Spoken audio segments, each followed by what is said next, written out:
할렐루야. 오늘도 우리에게 거룩한 주일을 허락해 주셔서 하나님께 예배할 수 있는 은총 주신 하나님께 우리 힘차게 박수로 영광 돌리겠습니다. 할렐루야.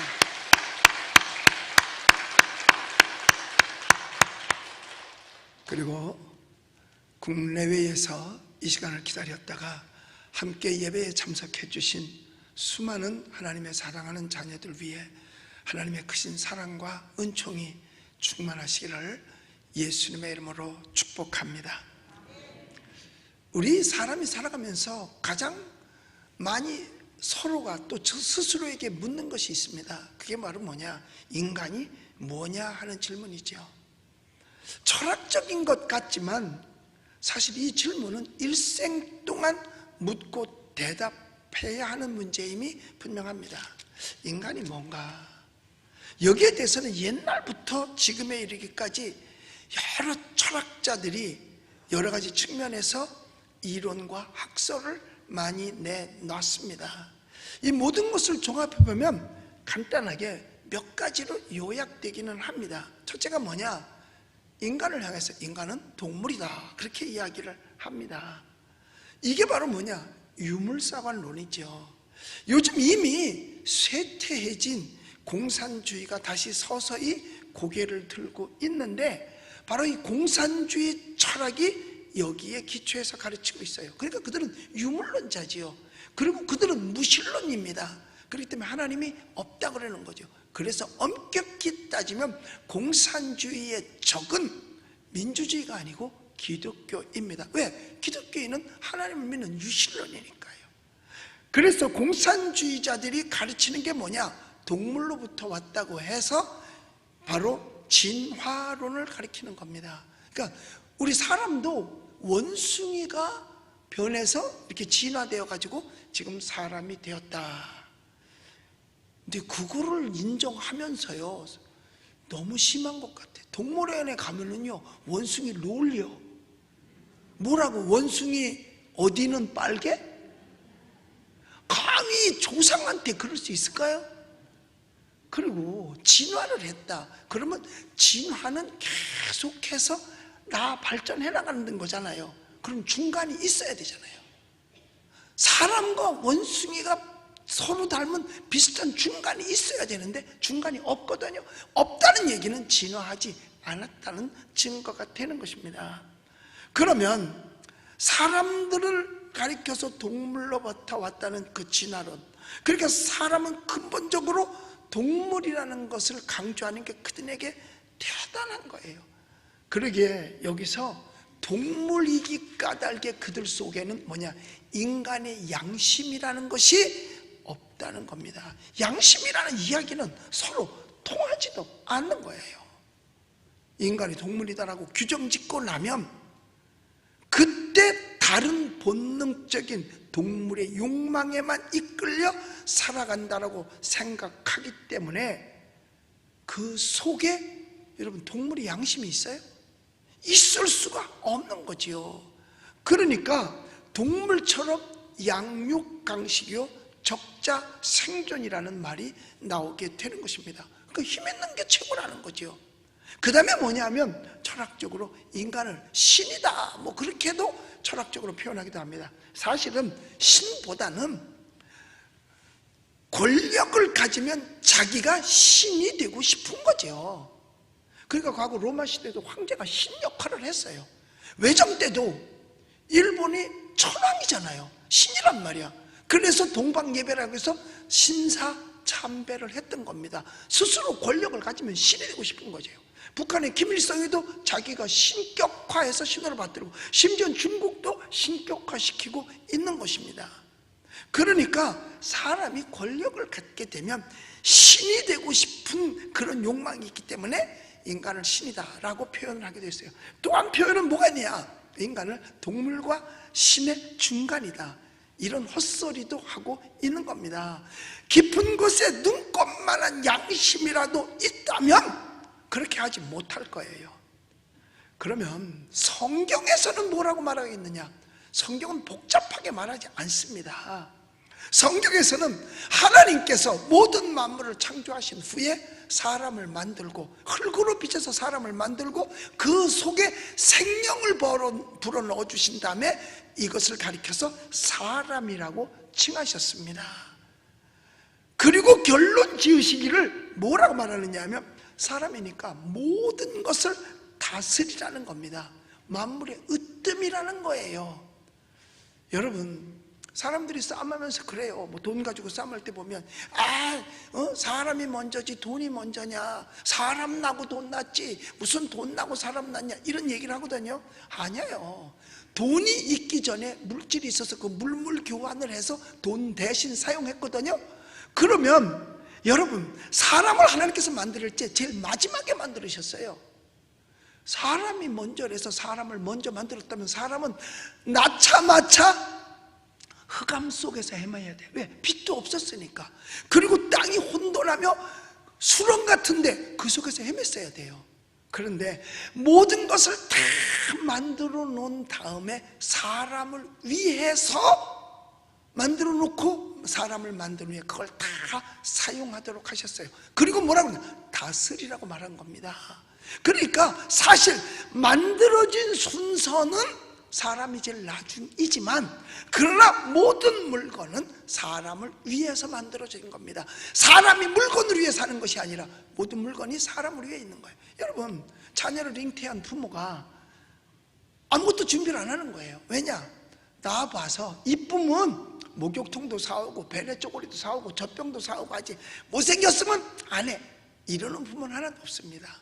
낳기 전에 모든 걸 다 준비를 해요. 목욕통도 베네쪼거리로, 심지어는 뭐까지, 침대까지, 아직 낳지도 않았어도. 왜? 낳으면 걔 쓰라고. 그러니까 누구를 위해서 준비하는 거예요? 사람을 위해서 준비하는 것입니다. 그렇기 때문에 사람이 먼저고 으뜸인 거예요. 그럼 지금 사람이 먼저라고 하는 것은 무슨 의미를 가리키겠어요? 여러분, 딴 거 아닙니다. 그동안 그들이 생각할 때 사람이 그러면 짐승만도 못했다는 얘기입니까? 왜? 유물론 사상을 가지고 짐승처럼 스스로 생각했다는 얘기입니다. 그래서 하나님께서 우리에게 모든 만물을 다스리라는 결론을 내렸어요. 다스림에 대해서 한마디로 농축하면 영성 주도적을 가지고 있다는 이야기입니다, 사람이. 그래서 자기 몸도 다스리고 또 마음도 다스리고 심지어 인격도 자기가 다스리고 자기가 있는 소유도 다스리고 지식도 다스리고 가정도 만물까지도 다 다스리는 겁니다. 창세기 4장 7절에 보면 하나님께서 가인에게 소원은 내게 있으나 너는 죄를 다스릴지니라 라고 말씀했어요. 심지어는 죄까지도 다스릴 수 있다는 말씀입니다. 죄를 지을 수 있는 가능성은요 얼마든지 있어요. 그러나 내 마음을 네가 다스리라는 것입니다. 하나님의 형상으로 된 너이기 때문에 모든 것을 다스릴 수 있다는 그런 뜻입니다. 그렇기 때문에 다스릴 수 있기 때문에 거기에 책임이 있고 존재의 의미가 있게 되는 겁니다. 사람은 엄연히 구별되어야 합니다. 몸 육신은 물질이지만 물질화되어서는 안 되고, 동물이면서 동물화되어서는 안 되고, 새 속에 살지만 세속화되어서는 안 된다는 겁니다. 이게 성경의 가르침이에요. 모든 사람과 함께 사는 것이기 때문에 이기적인 존재가 되어서도 안 된다는 겁니다. 왜? 사람은 옆을 배려할 수 있어야 된다는 거지요. 여러분, 동물들은요 자기 주관밖에 없어요. 남을 배려하는 거 절대로 없습니다. 제가 캄보디아에 집회를 갔을 때 그 호텔 옆에는 이 공원이 하나 있었는데 그 공원은 원숭이 공원이에요. 원숭이가 얼마나 많은지 몰라요. 떼를 지어 다녀요. 그래서 먹을 빵을 호텔에서 가져나와서 빵을 하나 던져줬어요. 그런데 신기한 게 뭔지 아세요? 아무 원숭이도 그것에 대해서 덤벼들질 않아요. 빵에 대해서. 야, 이상하다. 얘네들이 빵을 싫어하나? 그랬는데요, 어디서 어슬렁 한 마리가 걸어오는데 늙은 원숭이야. 내가 가만히 보니까 짱 같아. 아무도 그 어떤 원숭이도 건드리지 않대요. 그 원숭이가 딱 와서 그 빵을 딱 집으니까 아무도 원래 말은 못하지만 그냥 가만히 있어요. 그랬더니 원숭이가 빵을 집으니까 어디서 원숭이가 하나 오는데 마누라 같아. 그 원숭이의 마누라야, 마누라. 그래서 그런데 원숭이가, 애미가 왕 같은 그 원숭이가 딱 먹더니 마누라한테 주는 거야. 그 마누라가 먹는데 어서 조그마한 놈이 빨랑빨랑 막 뛰어와. 그러더니 그게 아들 같아. 그런데 다른 원숭이들은요, 다 그거 쳐다만 보고 있어요. 이게 바로 동물의 세계의 이기주의인 것입니다. 자기밖에 모르는 거. 우리는 그것과 같아서는 아니 된다는 이야기입니다. 그래서 우리를 향해서 뭐라고 말하느냐, 비유하기로 사도 바울은 우리의 몸을 장막이라 그랬어요. 사람이 비록 장막 속에 살지만 그 장막의 노예가 돼서는 안 된다는 것입니다. 사람의 몸이 있으나 몸에 속한 존재가 아니므로 몸에 매이지 말아야 되며, 우리가 얼마나 지금 몸에 매여 살고 있습니까? 물질과 더불어 살지만 물질의 노예가 되지 말고, 세상에 살지만 세속화되지 말고, 물 위를 다니지만 물에 빠지지 말고, 공중을 날 수 있지만은 궤도를 벗어나서는 안 된다는 것입니다. 다시 말하면 어떠한 상황 속에서도 구별되어야 한다는 겁니다. 즉 구별됐다는 것이 바로 뭐냐? 바로 거룩하다는 이야기입니다. 그래서 똑같은 세멘트와 똑같은 철근으로 줬지만 예배당을 성전이라고 말합니다. 똑같은 건물인데 왜 여긴 성전이냐? 그 성자가 거룩할 성자예요. 거룩한 집, 구별됐다는 것입니다. 우리 예수 믿는 사람을 가리켜서 우리가 성도라고 얘기합니다. 그 성도라는 뭐냐? 세상 사람들하고는 경건하게 구별됐다는 뜻입니다. 그런데 구별된 성도가 성도답지 못하면 안 된다는 겁니다. 왜? 거룩하지 않으니까. 그러므로 하나님이 거룩하기 때문에 예수님께서 우리에게 말씀하셨어요. 너희도 거룩하라. 그러므로 하나님께 대한 인간의 바른 응답은 뭐냐? 경건하게 사는 겁니다. 구별되게 사는 거예요.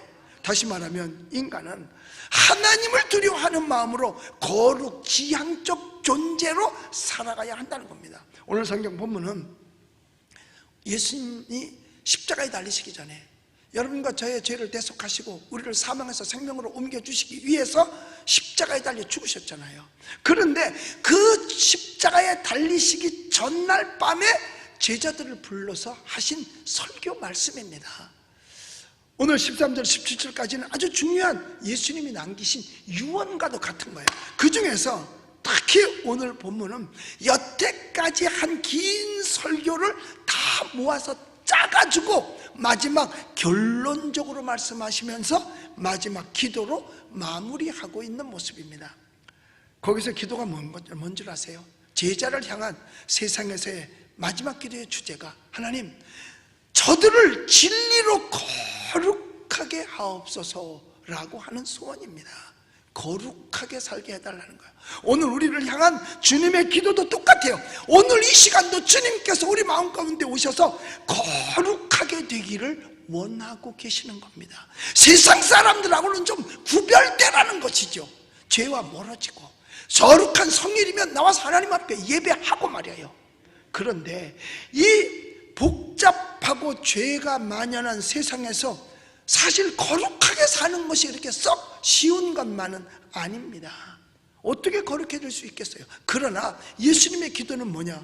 오늘 본문 15절에서 말씀합니다. 우리 15절을 같이 한번 읽어보도록 하겠습니다. 시작. 내가 비옵는 것은 그들을 세상에서 데려가시기를 위함이 아니요 다만 악에 빠지지 않게 보존하시기를 위함이라.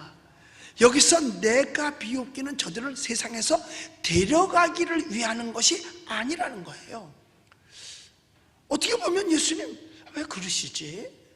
우리 생각에는 악한 세상에서 번쩍 들어다가 거룩한 것으로 옮겨서 거룩하게 살게 하는 게 맞을 것 같은데 주님은 이 세상에서 우리를 데려가지 않는다는 거예요. 예수님 죽으셨다 3일 만에 부활하시고 승천하시거든요. 그때 이 세상 더러우니까 다 나하고 함께 같이 승천하자 그러고 데려가면은 좋을 텐데 그렇게 하지 않으신다는 거예요. 그리고 그냥 내버려 두신다는 거예요. 어떤 청년이 있었어요. 그 집에서 얼마나 귀하게 컸는지, 하나밖에 없는 아들이니까 사실 야단 한 번 안 치고 매 한 번 안 때리고 칭찬 가운데서만 고이고이 잘 자랐어요. 공부도 또 잘했어요. 그리고 가정에서 대우만 해줬어요. 그런데 그러다가 나이가 먹어서 군대를 가게 된 겁니다. 그런데 군대 가 보니까 전부 다 상관들이야, 위병사들이에요. 뭐 시키기만 해요. 그리고 어느 날 모진 기합을 한번 봤더니 세상 이렇게 어려운 걸 처음 경험해 본 거예요. 그래서 결국은 뭘 택했느냐? 바로 본인 스스로가 자살을 하는, 그걸 택해버리고 만 거예요. 얼마나 나약하게 키웠기에 그거 하나 못 견뎠을까요? 얼마나 애지중지했기에 그 기합 하나 제대로 못 받느냐, 이 말입니다. 예수님은 우리를 향해서 말합니다. 세상의 앞날이 어렵고 힘들다는 것을 이미 예고하셨어요.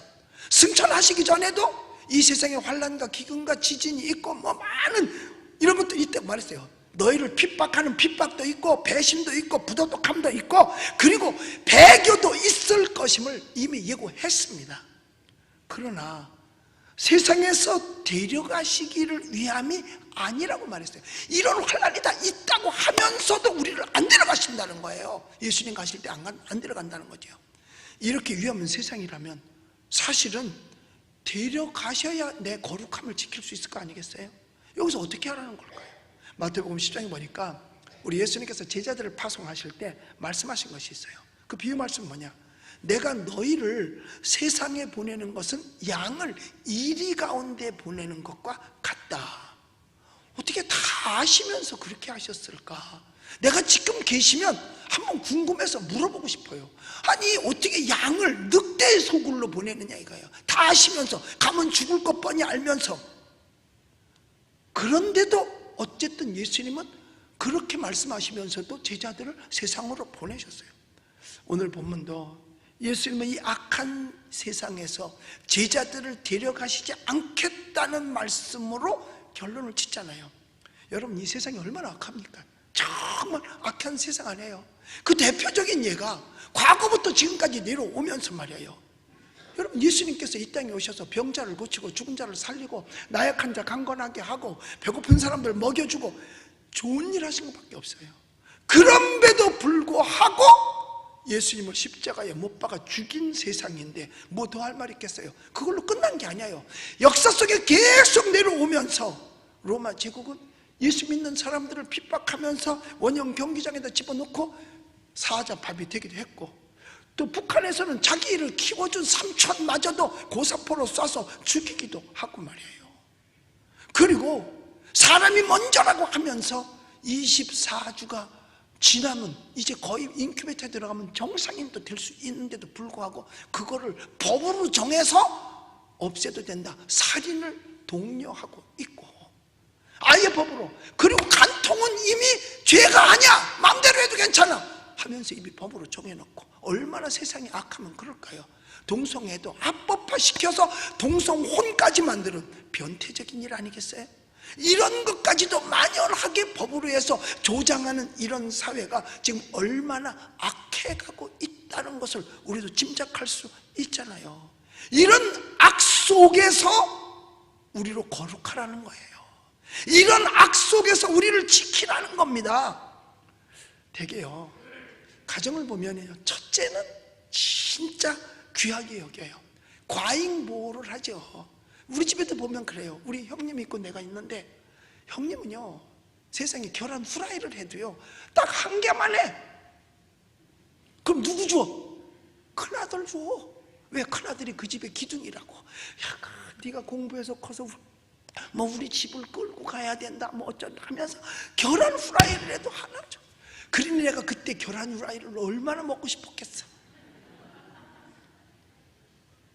옷을 사 입혀도 큰아들만. 내가 이제는 말할 수 있어. 왜? 어머니 아버지 다 돌아가셨으니까. 그리고 옷을 사면 4살 차이인데 형님하고 나하고. 그런데 다 입고 커서 이제 몸이 크니까 못 입는 것만 나한테 돌아오는데 우리 어머니가 정말 지혜로우셔요.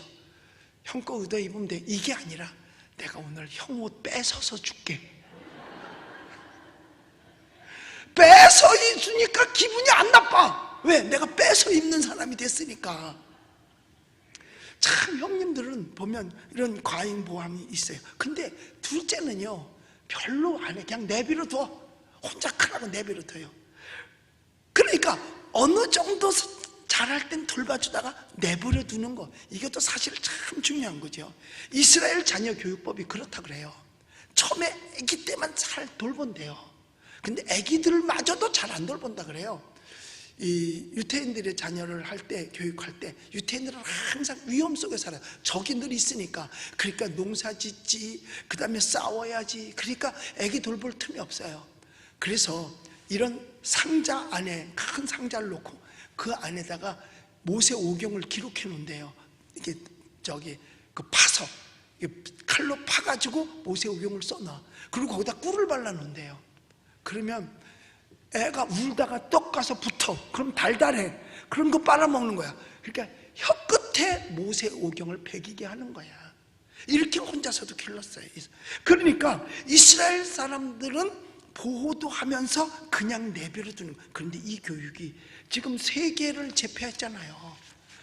뉴욕 맨해탄에 돈을 떡 주물르듯이 주물르는 사람들이 유대인들이에요. 최고의 과학자가 유대인이에요. 2차 대전을 종식시킨 것도 유대인이에요. 일본 히로시마와 나가사키에 원자폭탄 투하했어요.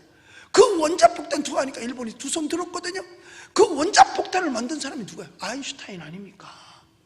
아인슈타인의 머리가 비상해요. 그러니까 지금도 엄마들이 애 낳으면 먹일 거 없을 때 저다 나오면 아인슈타인 먹이잖아. 우유도. 왜? 아인슈타인 닮아가라고. 여러분, 정말 그 사람들은 그것이 오늘날 노벨상을 받게 되고 세계의 모든 것을 다스리고 지배하는 민족 중에 하나가 된 거예요. 그런데 우리나라 부모들은요, 돌아보는 거는 참 잘 돌아봐. 특히 하나 있을 땐 말할 것도 없지요. 그런데 내버려 돌보는 거는 100점인데 내버려 두는 건 0점이야. 특히 아들 그냥 싸고 돌지요. 그래서 일본에서는 그들을 가리켜서 뭐라 그랬냐면 칸가루족이라 그래요. 칸가루가 새끼를 낳아서 뱃속 안에도 놓고 기르잖아. 뱃속 안에도. 그러니까 세상에 초등학교 1학년 입학할 때 데려가고 또 중학교 갈 때 데려가고 그 다음에 또 고등학교 심지어 대학 입학식 때 데려가고 그 다음에 군대 갈 때도 훈련소 앞까지 데려가. 그리고 눈물 닦고 돌아서요. 심지어 장가 갈 때도 데려가. 그런데 신혼여행 가서 엄마한테 전화, 엄마 나 어떻게 해야 되는 거야? 너무 이렇게 보살피기만 해서 그런 것 아닌가. 여러분, 그러니까 나중에도 어머니 치맛자락만 받고 있다면 좀 이거는 약해 보이는 거 아닌가. 과감하게 내버려 두는 교육도 좀 필요할 것이다. 사실 제 목회 방법도 그랬어요. 전자였지 후자는 아니었습니다. 전자였지 후자는 아니에요. 그러니까 교인들을 돌볼 줄만 알고 베풀기만 하고 내가 희생만 하면 되는 줄 알고 했지 솔직히 내버려 두지를 못했어요. 내버려 두지를 못했어요. 그래서인지 어떤 교인들은 한 번만 시험 들면 쓰러지면 일어날 줄 모르는 거예요. 그저 이렇게만 해야 되는 거예요. 그리고 칭찬만 좋아하고 어쩌다가 설교를 했는데 그게 내한테 찔림이 와. 전체를 놓고 하지만 본인 받는 개인 주관적으로 이거 난데 생각하고 설교의 책망 한마디만 들으면 밥 안 먹어. 집에서 애 삐지면 밥 안 먹고 교회에서 삐지면 말씀 안 듣듯이 밥 안 먹어. 야, 이게 왜 그럴까? 내가 말씀을 준비해서 보면 나는 전자에만 힘을 썼지 후자에 제대로 힘을 쓰지 않은 거예요. 그러니까 예배를 빠져도 내버려 두고, 기도를 안 해도 내버려 두고, 봉사를 안 해도 내버려 두고, 11조를 안 해도 그냥 내버려 둔 거야. 직선적으로 제가 한 번도 얘기를 못 해봤어요. 이게 내 불찰이 많죠. 이렇게 해가지고 교회가 성장할 수 없고, 성숙한 그리스도인, 거룩한 그리스도인으로 만들어갈 수가 없었던, 그러니까 내 잘못이 큰 거죠. 그래서 이제 늦었지만 이래도 좀 바꿔봐야 되겠다. 보살핌보다 돌봄을 받아야 될 새신자, 초신자는 돌봐야 되지만, 그렇지 않고 그래도 신앙 경력이 있어서 장로님이 되고 권사님이 되고 안수집사님이 되고 집사님이 됐다면 이미 10년 이상씩들 다 신앙생활 했잖아요. 그럼 이제 스스로 성숙한 그리스도인이 되어서 커나가고 스스로 거룩해야 되지 않겠는가. 그래서 내버려 두는 교육을 시켜서, 그래서 스스로 회복하게 다시 주님 찾도록 해야 되지 않겠나. 늦었지만 이제라도 제가 그 생각을 했습니다. 아이들도 보면 그래요. 넘어진 아이, 아기 때 넘어지면 가서 일으켜주잖아요. 그러면 금방 눈물을 또 끝입니다. 그런데 계속 넘어질 때마다 일으켜주면은요, 안 일어납니다. 뭐 할 때까지? 일으켜줄 때까지. 그리고 계속 울고 있습니다.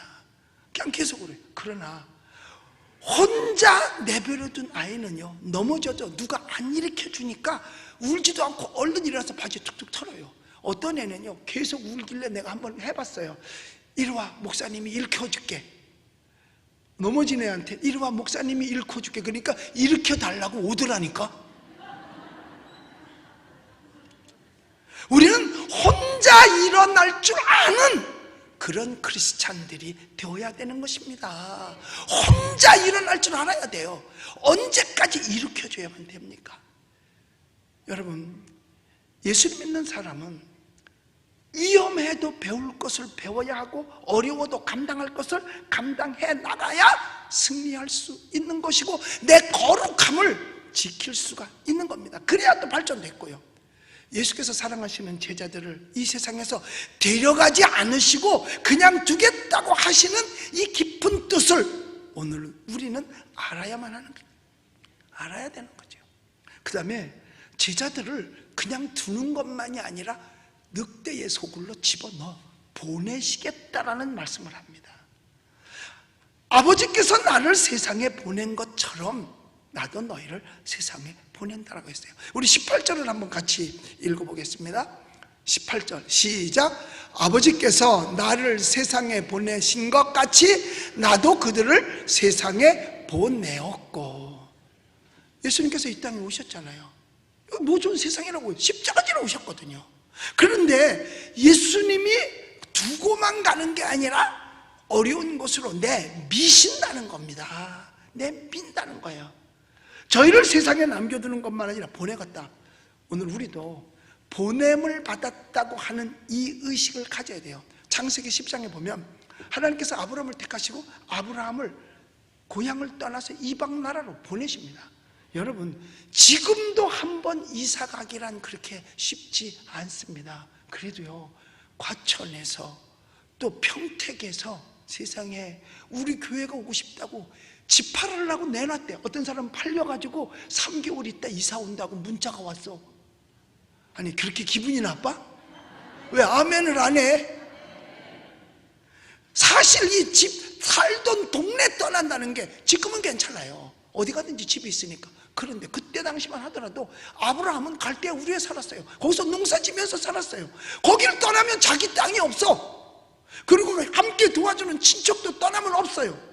쉽지 않지요. 그런데 하나님께서 아브라함을 불러서 넌 내가 지시할 땅으로 가라 하면서 보냅니다. 어려운지요. 고향을 떠나서 정처 없이 방랑한다는 것 얼마나 어려운지 몰라요. 그럼에도 불구하고 하나님은 보내십니다. 쉬운 길을 가는 것이 아니라 어려운 길로 보내는 거예요. 여러분, 혹시 시집살이를 하십니까? 직장생활 하십니까? 혹은 부자입니까? 가난합니까? 건강합니까? 병들었습니까? 어떤 처지에 있건 내가 처한 바로 거기에 하나님이 보내셨다는 사실을 기억하시기 바랍니다. 제가 목사로서 그동안 오직 교회밖에 모르던 목사로서 내가 이 사회의 한 사람으로, 대한민국 국민의 한 사람으로 왜 이 정부를 향해서 대항해보겠다고 나섰을까? 나 사실 내가 이런 사람이 아니에요. 아니, 교인한테도 야단도 한번 못 치든 안 돼. 잘못했어도 예배를 빠져. 장로님이 예배 빠져도, 장로님 왜 예배 빠졌습니까? 이 소리도 한번 못하던 내가 권력을 가진, 사람을 죽일 수 있는 이런 데를 상대로 해서 내가 왜 나섰다고 여러분 생각합니까? 내가 나선 거 아니에요. 하나님이 밀어 넣은 겁니다. 사실 나도 겁나요. 나도 사실 겁납니다. 왜? 좋은 일에, 세상적으로 볼 때 힘든 일이거든요. 나 수요일날 또 재판받아야 돼요. 전에도, 지난달에도 재판받았어요. 아무도 나한테, 우리 장로님들도 권사님들도 목사님 재판받으신 거 어떻게 되셨어요? 한 사람도 물어본 사람이 없어요. 염려가 안 되나요? 이번에 가면 어떻게 될지 몰라요. 정광훈 목사가 받은 3가지 제목하고 내 제목하고 똑같아. 감염법 예방법 서울시장이나 고발했고, 지금 2번째 것도 서울시장 대리가 고발했고, 그 다음에 공직선거법 관리법 위반이라고 해서 또 고발해가지고 재판 계속 받고 있고, 어떻게 될는지 모르겠죠. 그러면 이게 뭘 내게 득이 되는 일이 있다고? 아무것도 득될 건 없는데 왜 내가 여기를 나서야 됐는가? 여러분들, 내가 하는 일이 올바른 일이라면, 순교한다면, 여러분 순교하라고 여러분이 밀어야 돼요. 목사님 절대로 뒤로 물러서지 마세요. 주기철 목사님이 신사참배하다가 잘못돼가지고 신사참배 거부했잖아요. 그 바람에 들어갔잖아요. 그 사모님이 대단했어요. 면회를 갔는데, 여보 나 수박이 먹고 싶어. 그 강한 목사님도 사람이야. 수박 먹고 싶대. 수박이 먹고 싶대. 그랬을 때 사모님이 뭐라고 그런지 아세요? 견디세요. 이겨야 합니다. 그랬어요. 뭐냐? 죽으세요. 그거예요. 죽으세요. 그래서 주기철 목사님이 송판 위에 못을 박아놓은 그 못을 밟으면서 간 게, 그가 그 찬송을 부르 서쪽 하늘, 그 찬송이 붉은 노을 영문 밖에 지노나, 한 발자국 두 발자국 가면서 간 거예요. 사실요, 저 용기 없어요. 아주 어릴 때 용기가 없어서 내가 내 용기를 찾아보려고 해병대 입대한 거예요. 나 선생님 앞에서도요, 가면 선생님 사치내비 갖고 왔습니다. 지금 뭐라 그러지? 그걸 요새는 그 학교에 돈 내는 거, 그걸 가져왔다는 말을 못 해가지고 그 자리에서 울었다니까요. 내가 용기 없는 사람이에요. 아무것도 없어요. 그래서 어떻게 나 용기를 길러볼까 하고 해병대를 갔습니다. 그리고 났는데도 용기가 안 생겨. 제대로 못해요. 그래서 내가 여태까지 살면서도 잘못한 부교육자를 한 번도 내 손으로 내보내보질 못했어요. 한 번도 못 해봤어요. 왜? 잘못한 걸 뻔히하면 용기가 안 생겨. 남에게 싫은 소리 하고 싶고. 그런데 그동안까지는 친정부에서 국가가 잘 돼야 교회도 잘 되고, 그런데 이건 아니에요. 왜? 하나님의 말씀에 반하는 일들이 계속되어지는데, 내가 하나님으로부터 부름받은 하나님의 종인데, 하나님의 종으로서 교회가 망가지는데, 영국이 왜 무너졌게요? 교회가 다 무너졌어요. 유럽이 왜 무너졌게요? 안 갔다 봐본 사람은 정확하게 몰라요. 왜?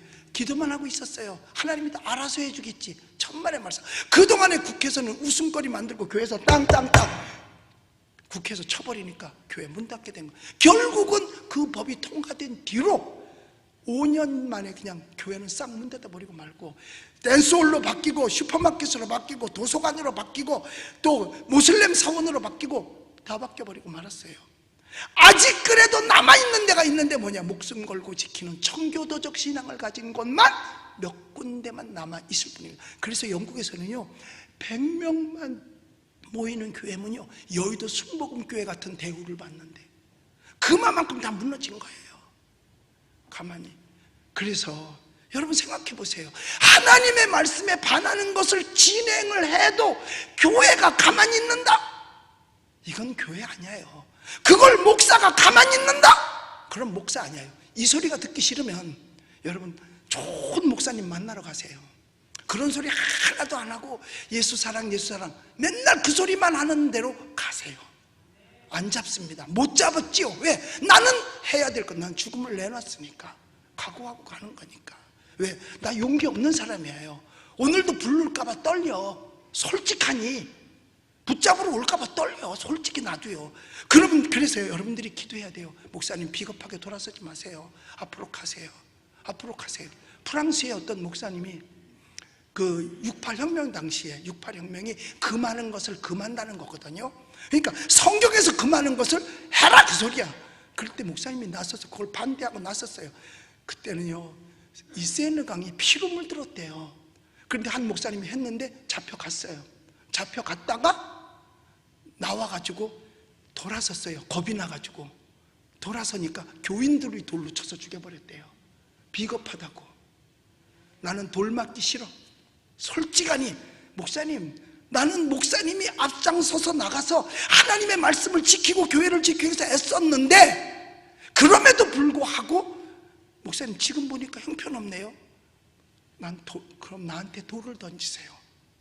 왜? 비겁하니까. 이것이 순교라 할지라도.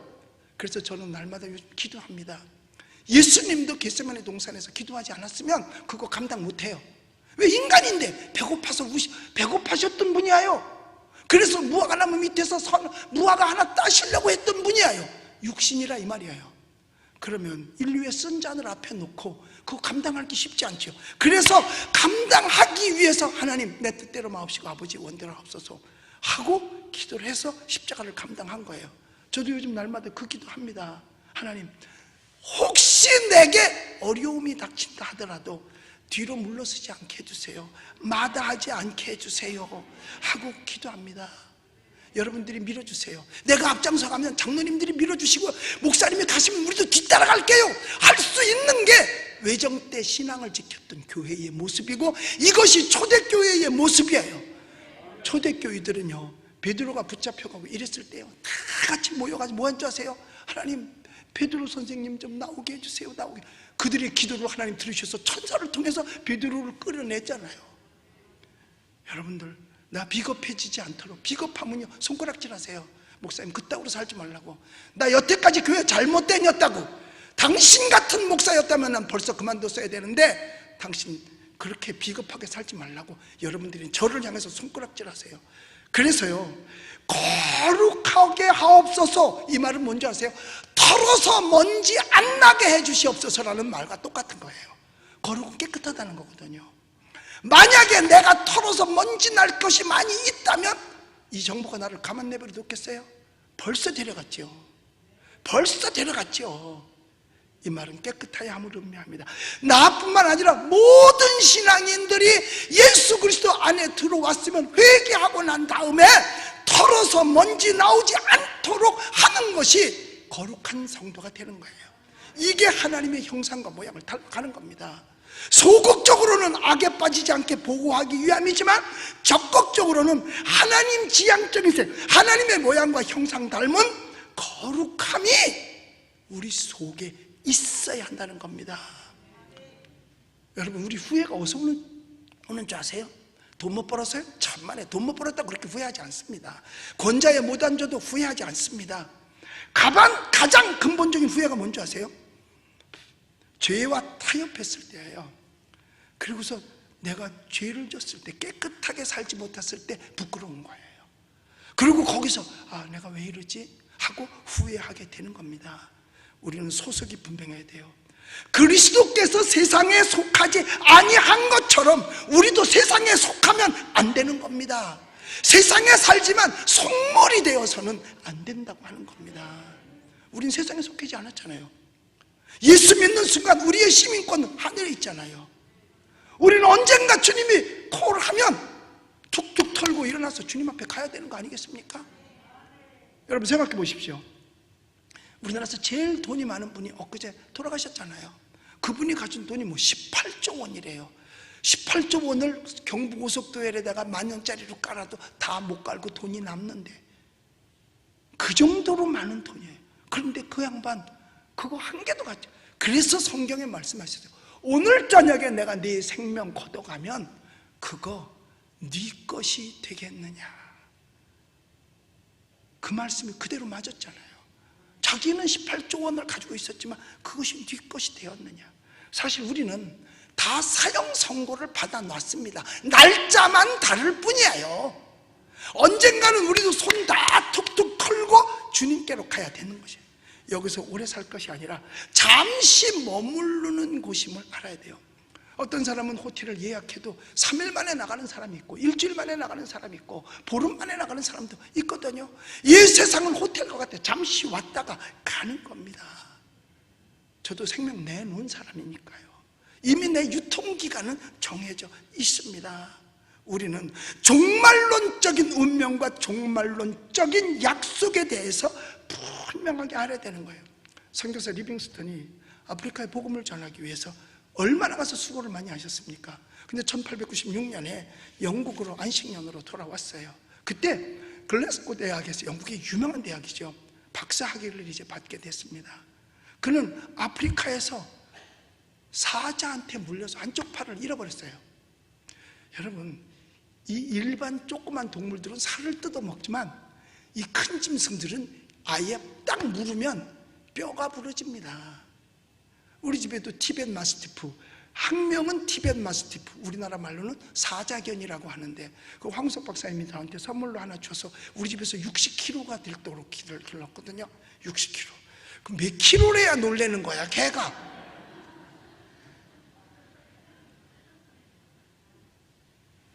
그런데 우리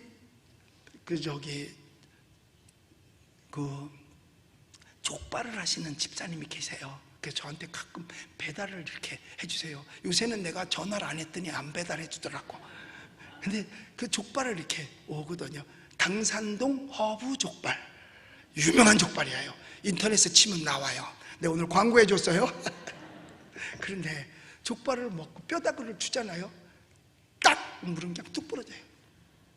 그냥 뚝 부러져요. 그리고 다음날 보면은요, 흔적도 없어. 이렇게 두꺼운 이 뼈를 한 방에 불어버린다니까요. 그러니까 사자한테 물리면 살이 뜯기는 게 아니라 뚝 부러지는 거예요. 그래서 손이 없어졌어요. 그런데 그럼 또다시 거기 가고 싶을까? 나 같아도 가고 싶지 않을 것 같아요. 그런데 사람들이 박수를 치며 칭찬을 하고 높이 평가할 때 그는 말합니다. 저는 볼지어다 내가 세상 끝날까지 너희와 항상 함께 있으리라 하신 주님 말씀만 믿고 저는 다시 돌아갑니다. 그리고 아프리카로 다시 돌아갔어요. 그리고 나는 앞으로도 주님과 함께 살 겁니다 라고 말했어요. 여기에 그의 거룩함과 위대함이 있습니다. 하나님의 말씀은 진리입니다. 그러므로 그 말씀을 듣고 깨닫고 순종하면 영혼은 깨끗해지는 것입니다. 반면에 이 말씀을 거역하면 점점 어두워지고 속물이 되어감을 알아야 됩니다. 기회주의자가 되는 거고 위기에만 거기에 휩쓸리는 자가 되어버리고 마는 것입니다. 어떤 어린아이가요, 엄마 심부름을 잘했어요. 특히 식탁에서 더 잘했어요. 밥 차릴 때만 되면 사내 아이인데도 접시를 갖다 놓고 막 이러는 거예요. 그때 엄마가 말합니다. 그 아이한테, 접시를 들기 전에 벌써 너 손 깨끗이 씻었니? 그리고 갖다 놓고 또 움직이려고 그러면 너 손 깨끗이 씻었니? 하고 물어봅니다. 그런데 이 아이가 커서 목사가 되었어요. 그런데 그가 주일마다 하나님의 말씀을 전할 때, 이건 영의 양식이니까 교인들한테 나눠줄 때마다 그는 생각나는 말이 있었다 그래요. 뭐냐? 손을 깨끗이 씻었니? 라는 말이에요. 내 손을 깨끗이 하고 나서야, 다시 말하면 회개하는 마음과 회개가 있고 나서야 하나님의 말씀을 증거할 수도 있고 하나님의 역사를 이룰 수 있기 때문에 그래요. 하나님은 죄인의 기도는 듣지 않는다 그랬으니까요. 더러운 손으로 무슨 일을 하며 더러운 마음으로는 어떠한 역사도 일어나지 않습니다. 제가 하나님 앞에 감사하는 것은 이제 다음 11월 17일 날 우리가 여기서 응답의 기도 현장에서 안수기도회도 하며 2시간 동안 부흥회를 하잖아요. 이제 거기 오실 분들은 다 미리 신청하셔야 돼요. 누구 몇 명 같이 옵니다 하고 전화해 주셔야 됩니다. 왜냐하면 선물이라도 준비하려면. 그런데 제가 그걸 들어가기 전에 얼마나 하나님 앞에 회개하고 들어가는지 몰라요. 하나님, 왜? 그래야 하나님이 역사를 하니까. 그런데요, 많은 이적이 일어나요. 목사님, 기도해 주셔서 괴로움증이 났습니다.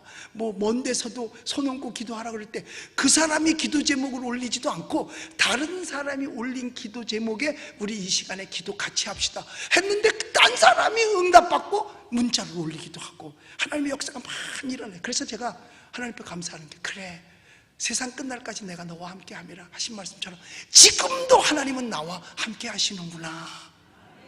할렐루야. 더러운 마음으로는 어떤 역사도 일어나지 않습니다. 거룩함, 경건은 감성이나 명상이나 지식이 아니라 곧 행위요 순종입니다. 진리를 순종함으로 영혼이 깨끗해지고, 영혼이 깨끗하면 인격도 소유도 생활도 당연히 깨끗해질 수밖에 없는 겁니다. 그런데 그렇지 않으면 벌써 영혼부터 더러워지죠. 거짓하게 되죠. 양심이 없어지죠. 깨끗한 그릇만 주님의 손 위에 들려줘서 소중하게 쓰임을 받는 것입니다. 여러분, 세상이 험하다고 좌절하고만 앉아있지 맙시다. 말세가 되었다고 해서 개탄만 하고 있어서는 아니 됩니다. 바로 여기에 우리가 할 사명이 있고 할 일이 있는 것입니다. 본문에 말씀합니다. 거룩하게 하옵소서. 거룩하게 하옵소서. 그리고 나서 기쁨으로 충만하게 하옵소서라고 했어요. 거룩하지도 못하고 깨끗하지도 못하면 오늘날 살아남을 수가 없습니다. 거룩함과 기쁨 충만함은 동시에 역사인 것입니다. 기쁘지 못하고 행복하지 못하면 지금 거룩할 수가 없는 것입니다. 신령하고 거룩하고 깨끗함이 있을 때 거기에 하나님의 은혜가 있는 것입니다. 여기에 창조적인 능력이 있고 악을 이기는 승리가 있고 찬양이 있게 되는 것입니다. 할렐루야. 우리 사랑하는 성도 여러분, 우리 예수님 믿으시면 아멘 하십시다. 이제 우리 자신의 경건을 다시 한번 점검해 봅시다. 나는 하나님의 뜻에 맞게 살아가고 있는가? 세상에 하나님의 말씀에 반하는 일들을 하는데 나는 혹시 침묵만 하고 될 대로 되겠지, 어떻게 되겠지 하는 이러한 마음을 가지고 있지는 않는가? 이게 거룩하지 않은 마음에서 오는 거니까요. 그리고 불의를 보고도 묵인하는 나는 아니었던가? 이럴 때 마음속에 괴로움이 오게 되는 겁니다. 그러나 내가 하나님 앞에서 진리를 구하게 될 때 거룩함을 되찾게 되는 것입니다. 그래서 오늘 성경은 말합니다. 진리 안에서 거룩하라고. 다시 한번 예수님 믿으시면 아멘 하십시다. 우리 사랑하는 성도 여러분, 모두가 다 진리 안에서 거룩하며 승리의 삶을 사는, 거짓이 없어야 진리거든요. 거짓이 없는 진리로 거룩한 승리자가 다 되시기를 예수의 이름으로 축원합니다. 기도하겠습니다. 우리 아프신 분은 아프신 자리에 손을 얹고, 문제가 있으면 가슴에 손을 얹으시기 바랍니다. 위에서 기도해 드리겠습니다. 주께서는 우리에게 세상에 속하지 말라고 하셨어요. 세상에 살되 소금과 빛의 역할을 하지만 따라가지는 말라고 했습니다. 불의를 기뻐하지 아니하도록 하셨고, 우리로 이 세상에서 구별된 거룩한 삶을 살기 원하셨고, 그 안에서 기쁨을 얻기를 원하셨습니다. 우리 주 뜻대로 살아갈 수 있게 하시고, 거짓이 아닌 진리로 거룩한 우리들 승리자가 되게 하여 주시옵소서. 믿음으로 손을 얹었습니다. 주께서 말씀하셨습니다. 믿는 자들에게는 표적이 따르리니 저희가 내 이름으로 귀신을 쫓아내며 병든 사람에게 손을 얹은 즉 나으리라고 하셨습니다. 하나님, 이 시간 역사하여 주시사 치료의 은총을 베풀어 주시옵소서. 내가 나사렛 예수 그리스도의 이름으로 명하노니 악한 귀신의 세력, 질병의 세력은 묶음을 놓고 물러갈지어다. 문제도 사라질지어다. 하나님, 모든 것이 합력하여 선을 이루게 하여 주시고 11월 17일에 있을 응답의 기도 현장 부흥성회를 통해서 많은 영혼들이 구원받고 치료받고 은혜받게 하여 주시옵소서. 오늘도 합력하여 서로 이루신 하나님께 감사하며 예수님의 이름으로 기도드리옵나이다. 아멘.